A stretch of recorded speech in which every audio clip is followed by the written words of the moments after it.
में आप सबों को जय मसीह की। परमेश्वर पिता का धन्यवाद हो कि जब आप इस वीडियो को देख रहे होंगे तो हम 2024 की पहली जनवरी में प्रवेश करेंगे। पूरा संसार, हर जाति के लोग इसे न्यू ईयर के नाम से मनाते हैं, एक दूसरे को नए वर्ष की शुभकामनाएं देते हैं। पर मेरे प्रियो, हम मसीहों के लिए, जो परमेश्वर के लोग, वो जानते हैं कि यीशु मसीह का 7 दिन के बाद खतना हुआ, नामकरण किया गया और उसको आज संसार न्यू ईयर के रूप में मनाता है। आज हम परमेश्वर के वचन में जाकर देखेंगे कि परमेश्वर हमसे क्या कह रहे हैं। ये नया वर्ष है, हमारे लिए अति आवश्यक है कि हम जानें कि परमेश्वर 2024 में हमारे लिए क्या वायदा कर रहे हैं, और वो वायदा हमारे जीवन में सिर्फ 2024 नहीं, इसके बाद जब भी हम इस वचन को पढ़ें, स्मरण करें, तो ये याद रखें कि ये जब तक हम जिंदा होंगे अलग अलग ईयर में, तब तक परमेश्वर का यह वायदा उसके लोगों के संग पूरा होता रहेगा। तो मैं आपको ले चलता हूँ, परमेश्वर ने प्रभु यीशु के द्वारा हमको क्या मैसेज दी। पहले कुरिन्थियों की पुस्तक उसका 11वां बाब, उसकी 25वीं आयत। इस रीति से उसने ब्यारी के पीछे नया एक कटोरा लिया।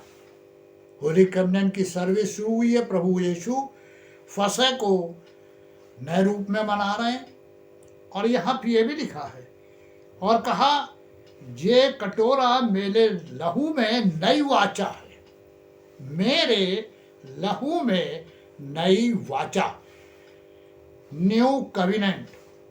मेरे प्रियो, आज 2024 में प्रभु यीशु हमसे एक नया वायदा करने जा रहे हैं, एक एग्रीमेंट करने जा रहे हैं, नई वाचा। पर इस एग्रीमेंट को पाने के लिए और इस एग्रीमेंट में आगे बढ़ने के लिए, वाचा में, हमारे लिए 2-3 चीजें अति आवश्यक है। पहली, परमेश्वर ने कहा, मैं तुम्हारे अंदर से पत्थर का हृदय निकालकर मांस का हृदय दूंगा। क्यों? क्योंकि पुराने पत्थर के हृदय पे वाचा नहीं लिखी जा सकती, क्योंकि वो धड़कता नहीं है, वर्किंग में नहीं होता है। जब मूसा को परमेश्वर ने 10 आज्ञाएं दी, तो वो पत्थर पे लिख के दी, और उसको मूसा ने पढ़कर इस्राएलियों को बताया, सिखाया, और ये कहा, अब इसी आज्ञाओं को फॉलो करना।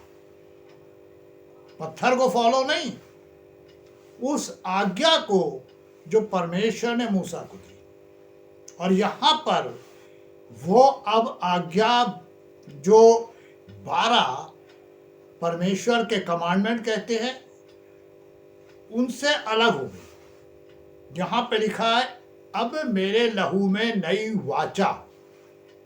अब यहाँ ये नई वाचा के लिए पहली चीज, परमेश्वर हमें एक नया हृदय देंगे।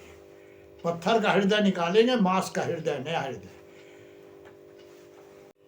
परमेश्वर जिस चीज को सिखाना चाह रहे हैं वो ये है कि मैं तुम्हें नई वाचा दूंगा, लेकिन पहले वो नया मन देंगे मांस का, ताकि वाचा उस पर लिखी जा सके। दूसरी चीज जो परमेश्वर ने कहा, प्रभु यीशु ने हम तक वचन में पहुंचाया, किसके लिए है नई वाचा? तो हम दूसरे कुरिन्थियों 5:17 में जाते हैं ना, तो वहां क्या लिखा है? अब नई सृष्टि है। अब यहां नई वाचा नई सृष्टि के लिए है। अब हम अगर नई सृष्टि नहीं है, न्यू क्रिएशन नहीं है प्रभु के द्वारा, तो ये हमारे लिए नई वाचा नहीं है, क्योंकि ये उनके लिए है जो नई सृष्टि है। और नई सृष्टि कौन है? तो हमारे प्रभु यीशु ने जब प्रचार करने लगे, तो यूहन्ना 3:3 में क्या कहा? जो मसीह में नया जन्म प्राप्त करता है वो नई सृष्टि बन जाता है, नया जन्म। मेरे प्रियो, प्रभु की इन आशीषों को, एग्रीमेंट को पूरा करने के लिए हमेशा परमेश्वर के दास लोग प्रार्थना में क्या कहते चले आ रहे हैं? हे प्रभु, आपने कहा, हे सर्वपिता, आपने दिया।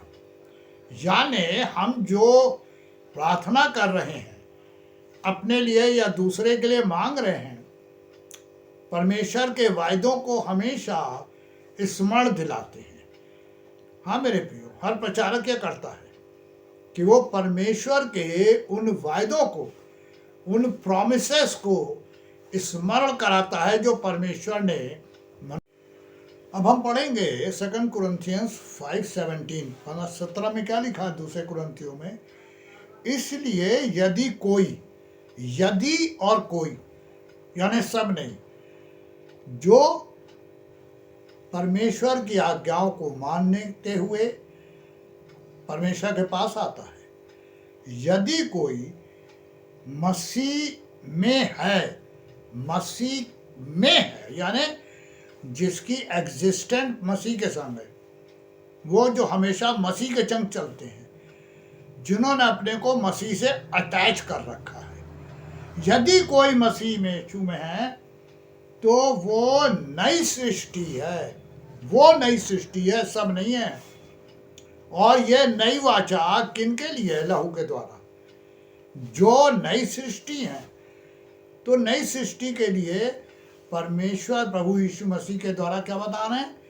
जब तक कोई मनुष्य नए सिरे से जन्म ना ले, तो जो इंसान नए जन्म में प्रवेश करता है वो नई सृष्टि बन जाता है और उसके लिए नई वाचा लागू हो जाती है। अब सीधी सी बात है कि प्रभु यीशु ने जो हमारे लिए अपनी जान दी, लहू बहाया, जिसे हम होली कम्युनियन पाकशा के रूप में मनाते हैं, तो हम एक एग्रीमेंट करते हैं। मैंने कई चर्चों में देखा हुआ है प्रचार के ड्यूरेशन में कि हमेशा एक पास्टर वहाँ एक अनाउंसमेंट करते हैं होली कम्युनियन से पहले कि यदि आप मसीह यीशु में हैं, जी हाँ, यदि किसी ने नया जन्म पाया है, यदि कोई प्रभु यीशु के अंदर एग्जिस्ट कर रहा है, मेहरबानी से वही इसमें शामिल हो।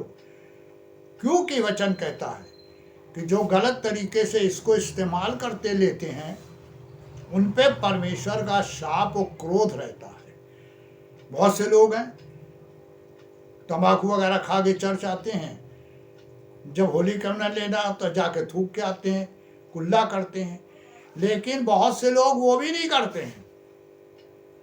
तो मेरे प्रियो, हम परमेश्वर की नई वाचा को जो उन्होंने लहू बहा के हमारे लिए बांधी है परमेश्वर से, वो हम कैसे फॉलो कर रहे हैं?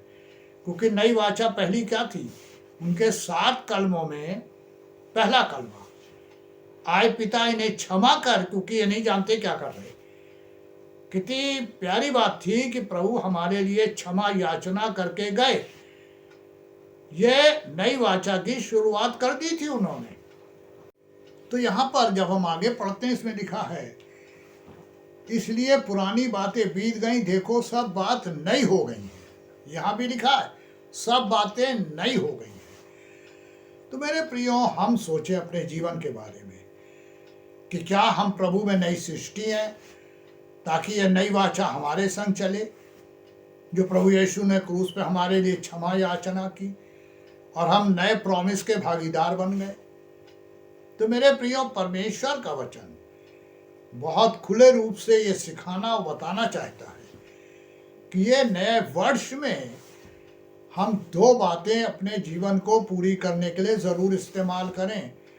पहले, नई सृष्टि बनना है, दूसरी नए जन्म को प्राप्त करना है, और तब ये नई वाचा हमारे जीवन में नया एग्रीमेंट काम करेगी। अब इस नए वाचा के अंदर परमेश्वर ने इतने वायदे किए हैं कि हम आप सोच भी नहीं सकते। अकेले नए नियम में 325 से ज्यादा वायदे हैं।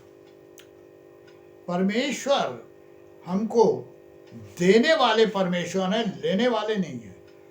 वो हमें चाहते हैं और हम ही को नई सृष्टि बना देते हैं। हाँ मेरे प्रियो, हर प्रचारक अगर वो प्रचारक है तो वह नई सृष्टि बन के तब आके वचन लेके खड़ा हुआ। उनके दिन में एक दिन होता है उनकी लाइफ में, जैसे मेरी लाइफ में 20 मार्च 1980 9:05। हर प्रचारक के जीवन में ये तारीख होती है जिसे वो अपनी मौत तक याद रखता है। और जब भी वो किसी गलत काम की ओर बढ़ता है तो परमेश्वर की आवाज आती है, तूने नई वाचा बांधी है, नया वचन प्राप्त किया है, नया जन्म लिया। तो क्या इस वर्ष हम इस नई वाचा को अपने जीवन में लाएंगे, नई सृष्टि और नए जन्म के द्वारा, ताकि जो परमेश्वर ने हमसे एग्रीमेंट किया है यीशु मसीह के द्वारा वो पूरा हो। हमें वो सब चीज़ें, सब आशीषें प्राप्त हों जो परमेश्वर हमें देने के लिए तैयार है। अब हम इसको कंटिन्यू नहीं करेंगे, आगे आने वाले दिनों में देखेंगे 2-3 स्पेशल नई वाचा होने दीजिए। परमेश्वर करे कि हम नई वाचा बने। मैं, मेरा परिवार, मेरे बच्चे, मेरे पोते पोती, सबकी तरफ से आपको 9 वर्ष मंगलमय हो, नया साल मुबारक हो। आप सब नए वर्ष में आनंदित हों और मगन रहें।